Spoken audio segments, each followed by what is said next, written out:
Jadi saya itu waktu dapat surat, bukan surat, saya baca koran, ada kapal mau dibuat sebesar kapal Nabi Nuh, di berita-berita, saya kaget kan, ini siapa sih? Apalagi dibilang kapal itu akan jadi nama saya.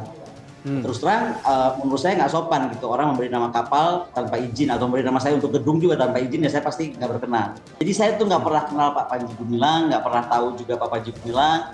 Al Zaitun saya dengar namanya sudah lama, dari 20-an tahun lalu disebut-sebut bermasalah. Makanya kita dukung untuk pernyataan Pak Sigit kalau memang sudah mau diproses dan dibuktikan. Panji Gumilang ini sebenarnya adalah bagaimana dia sedang apa namanya ya, boleh dikatakan sedang berusaha untuk mencari simpati. Nah, cara-cara dia kemudian untuk mendekatkan diri dengan penguasa atau mencari simpati penguasa itu adalah dengan membuat program-program dan kemudian mengundang orang-orang tertentu di dalam yang dianggap punya kedekatan. Bahwa Panji ini sakti, tidak tersentuh hukum, itu kan sudah dari dulu ya. Artinya bukan hal yang baru. Kalau misalnya pemerintah saat ini misalnya gagal menangani Panji, ya itu hanya mengulang sejarah masa lalu. Panji Gumilang dinilai pintar berkamuflase, dengan mengundang banyak tokoh-tokoh penting di pemerintahan, untuk melihat kemewahan Ponpes Al Zaitun. Analis terorisme, Al Haidar, menyatakan bahwa cara tersebut hanyalah akal-akalan Panji Gumilang, agar bisa mendapat simpati dari Jokowi, dan para penguasa jajaran pemerintah. Ya, apa yang dilakukan oleh Panji Gumilang ini sebenarnya adalah bagaimana dia sedang apa namanya ya, boleh dikatakan sedang berusaha untuk mencari simpati ya dari publik Indonesia, dari pemerintah juga, dari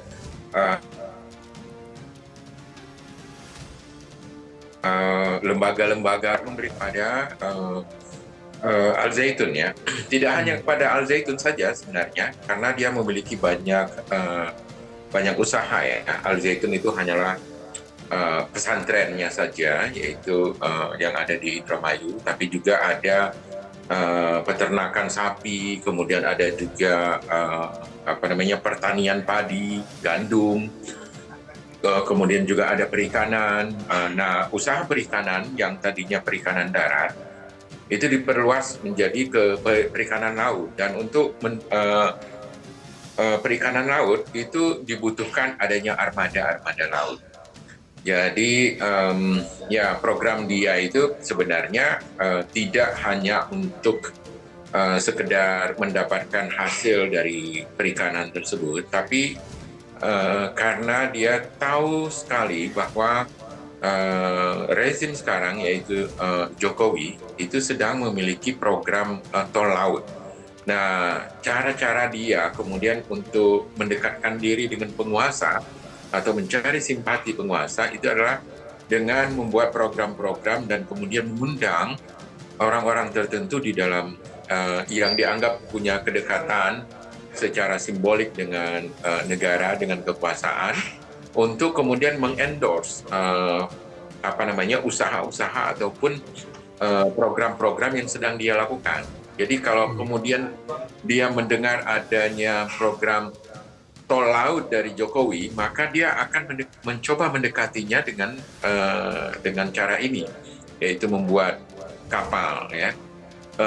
Tapi di belakang itu semua, tahun-tahun 90-an, dia sudah menyatakan bahwa dia sering menceritakan secara milenarian ya, secara mesianik ya pada waktu itu.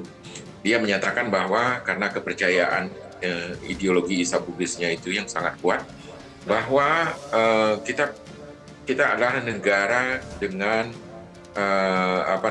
luas laut yang sangat luar biasa, yang lebih besar daripada luas darat. Nah, luas laut inilah yang harus dikuasai. Jadi salah satu caranya adalah dengan dengan menerapkan strategi dari Nabi Musa.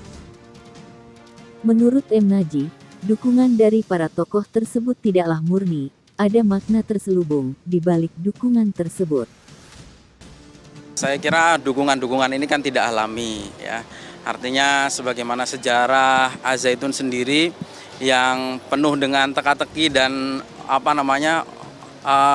katakanlah operasi intelijen begitu. Saya kira pihak yang sama juga pasti akan melindungi. Jadi sudah diprediksi sebetulnya. Dan saya kira sekarang Panji ini kan sedang melakukan psychological war ya. Artinya kalau bahwa Panji ini sakti tidak tersentuh hukum itu kan sudah dari dulu ya. Artinya bukan hal yang baru. Kalau misalnya pemerintah saat ini misalnya gagal menangani Panji, yaitu hanya mengulang sejarah masa lalu. Karena dari tahun 60-an kan semenjak NII dibubarkan sebenarnya sudah banyak tokoh-tokoh NII yang ditangkap, termasuk teman-temannya Panji Gumilang. Tetapi Panji Gumilang sendiri kan selalu lolos. Kemudian Panji Gumilang ini juga selain NII dia juga pengikut dan penyebar ajaran Isa Bugis. Isa Bugis sendiri tahun 1968 sudah dilarang oleh Kejaksaan Agung, tetapi Panji Gumilang tetap saja tidak tersentuh. Jadi kalau bahwa Panji Gumilang ini sakti ya itu sebetulnya sudah tidak heran lah. Ini hanya mengulang sejarah. Dan ini kan kalau kita lihat proses hukum sudah berjalan, bahkan sudah penyidikan, sudah ramai di publik semenjak 3 bulan terakhir, tapi kan tidak pernah ada tersangka. Panji Gumilang sendiri juga sampai saat ini mungkin masih jauh untuk ditetapkan menjadi tersangka gitu. Jadi kasusnya memang kita lihat belum ada kelanjutan yang signifikan begitu. Iya, betul. Belum ada perkembangan yang signifikan saya kira gitu. Jangan sampai ini hanya mengulur waktu kemudian hanya menunggu publik melupakan kasus ini gitu. Sebagai negara hukum mestinya setiap kali ada pelanggaran hukum itu harus diproses itu. Dan kalau kita lihat kan pelanggaran hukum Panji Gumilang ini sudah banyak sekali. Dari mulai TTPPU, tindak pidana pencucian uang, kemudian penyerobotan lahan, kasus pelanggaran undang-undang yayasan, pelecehan seksual, sampai dengan makar. Ya. Artinya beberapa orang yang menjadi anak buah langsung dari Panji Gumilang sudah banyak kok yang ditindak. Kasus makar yang dilakukan tahun 2008, tahun 2011 itu kalau kita lihat di Jawa Tengah, di Jawa Barat sudah diproses gitu.